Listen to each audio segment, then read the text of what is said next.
about 2 years ago, found out we were going to Minot, North Dakota. And when we found out that pit bulls weren't wanted in the town of Minot, North Dakota, or the base, I kind of went in panic mode. She called me, didn't know really what to do with the pit bull ban that they had in North Dakota.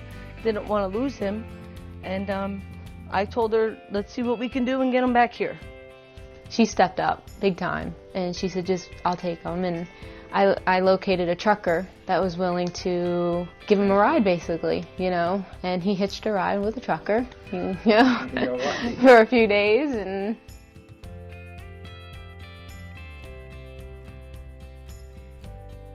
I took a trip to Connecticut. It was only going to be for 24 hours, maybe a little over 26 hours, give or take. And I had a friend of mine who come over to the house and, you know, to let the dogs out. Never had an issue the entire time I've had all three of them. From what I know, the door was open and they took off. I was beside myself. My first reaction when I heard that he took off was, who do I call? What do I do?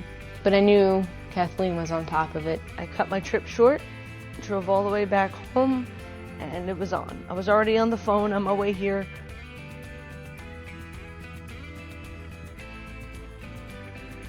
I contacted different friends that I knew in fire departments and the whole 9 yards, and I had everybody already helping me out. Put a post on Facebook, shared it, and then from there, it took off. She definitely did everything, the proper guidelines that were needed. We fostered a couple hundred animals in the last 3 years, and this was the first time we ever had an animal escape from a foster home.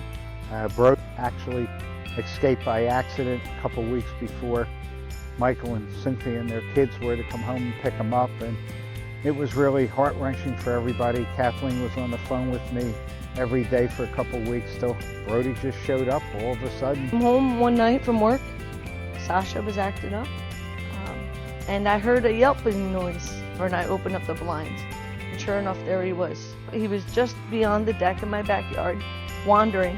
I ran out there so fast and I called for him. He came and he jumped on me, and he just cried. And he laid in my arms and cried. And then I let Sasha out, and Sasha jumped down and sat right by his side and sat for a good hour and 15 hours and 20 minutes, sat by his side. It was a miracle. You know, I'm absolutely just blessed that he came home just in time for them, and it couldn't have ended any better than it did.